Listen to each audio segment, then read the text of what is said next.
Hey, it's Sarah Jane from Access Your True Nature. I've missed you guys. How's it been going for you? How are you feeling coming to the end of January, where the in-between time is over and we are officially going to start galloping into February, the month of love, the beginning of 2017 energy? Because here's the thing, I've had some moments of great tears and just a lot of energy coming up around watching women march and seeing women that are really claiming that their lives, your lives, have been preparing you for the gifts that you're here to bring, and your biggest wins are your biggest gifts, and you do possess gifts that nobody else has on the planet. And through your unique blend of your experiences and your sense of humor and your passions and your morals and your struggles,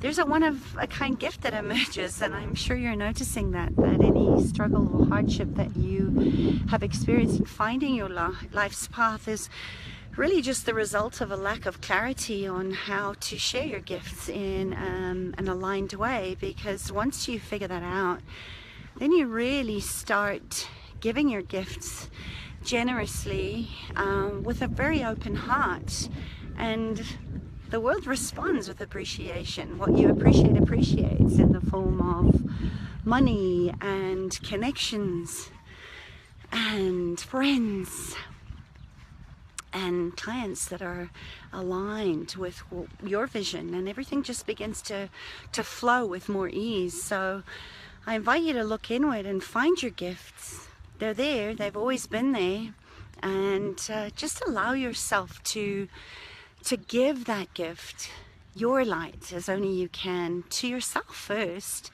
each day, just tapping in there. You know, the women that are marching for truth around the world, they keep reminding me that the time really is now.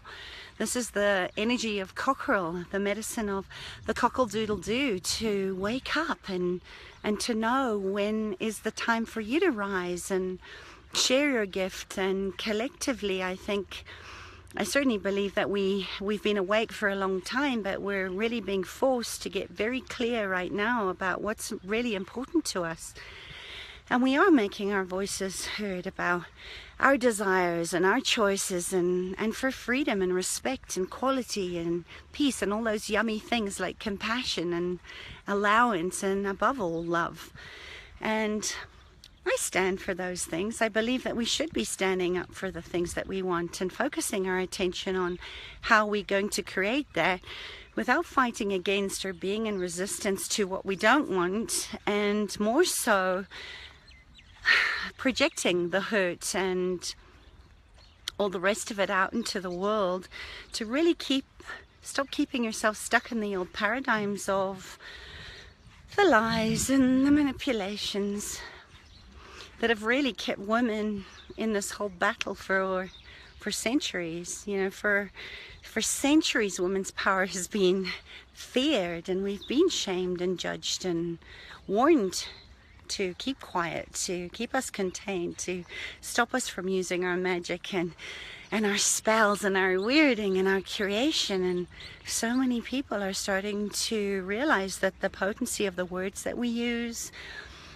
the inward language, the dialogue we have in our saboteur's voice, and also what we're expressing outwardly, they really affect us on a very deep cellular level. And the goddess is really making herself heard loud and clear, because with women that are standing side by side, celebrating other women, empowered and strong and loving and just whole, you know, in their solidarity, in their medicine, that really is balancing the masculine, and patriarchy is softening. Have you seen it in your reality?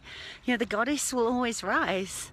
It's just a matter of time when. And when we shut ourselves down and we water ourselves down and shame ourselves and shame our sisters, we really shut ourselves off to this capacity to create, and things get sticky and blocked and messy in our lives. I don't know if you've noticed, but I've had a bit of that coming up in my reality the last couple of days. And I think, you know, when we start to express our sexualness, our creative essence of who we are through our desires and our love and our anger and our shadows and our light without shame or fear or regret or blame or all those other distractions like apologizing when there's nothing to apologize for, that's when we truly tap into our potency. And only when we sort of start to claim our wants and our wants nots, that, you know, might look or seem to others as inappropriate or selfish, that's when we start to set ourselves free. And I know it's not easy. It's not all unicorns and rainbows and fluff and sparkles and love and light. It does require courage and commitment and determination. And I know you're more brave than you are afraid, because you are the fierce, wild women who came here to lead your way, and the one that's willing to dance your way through your own shadows and excuse me, and also the darkness that's outside of us, and illuminate that and rise and take flight and spread your wings and just be you.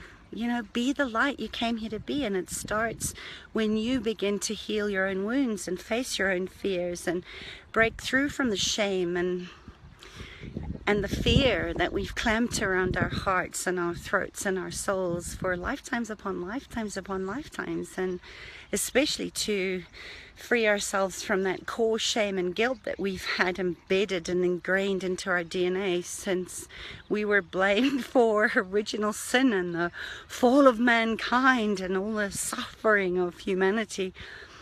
And if we stop blaming and shaming ourselves, if we stop punishing ourselves and just start to pay it forward in kindness, that's the freedom that I want. I don't know about you.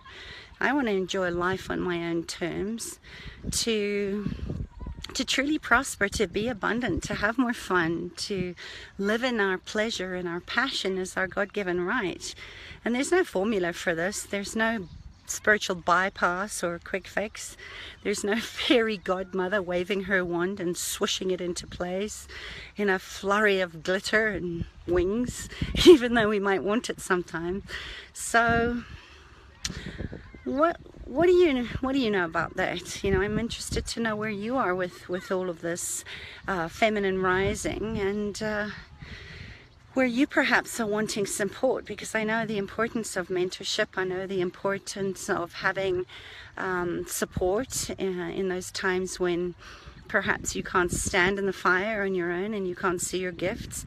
And I have a couple of offers available for that, that may be interesting to you to explore, so that you can get some support in releasing any blocks and anything that's stopping you from standing in your truth. Because ultimately you have to believe that you have free will, you have the freedom to choose, and only you can start to create the life and the business that you really want when you choose that is what you want. So I'm going to be hopping on Facebook Live a little bit later, on my business page around 7 o'clock tonight. If you were on the Believe Challenge, consider this your boost to just keep your momentum going and keep you focused on what it is that you are wanting to create. And if you're new to me or you're curious about my work or how I can support you, come and join us. Bring your questions, bring the curiosity of the child, bring your beginner's mind, bring your wisdom, bring your voice, and let's start to create some magic together. Because I don't know about you, but I think there is never a better time than now to see where we're all going to go, and we can get there a lot faster together than we can on our own, and it's way more fun when you have eyes on you. So if that interests you, let me know. Tell me what's going on in your world, how you're feeling about these new energies that are arising in the name of the goddess inside of you. And have a beautiful rest of the day wherever you are, and Remember, the world isn't waiting for someone like you. The world is waiting for you and what only you have to give to the world. So take care, sending you lots of love. Be amazing, because you are. And get your gifts out in the world. Bye.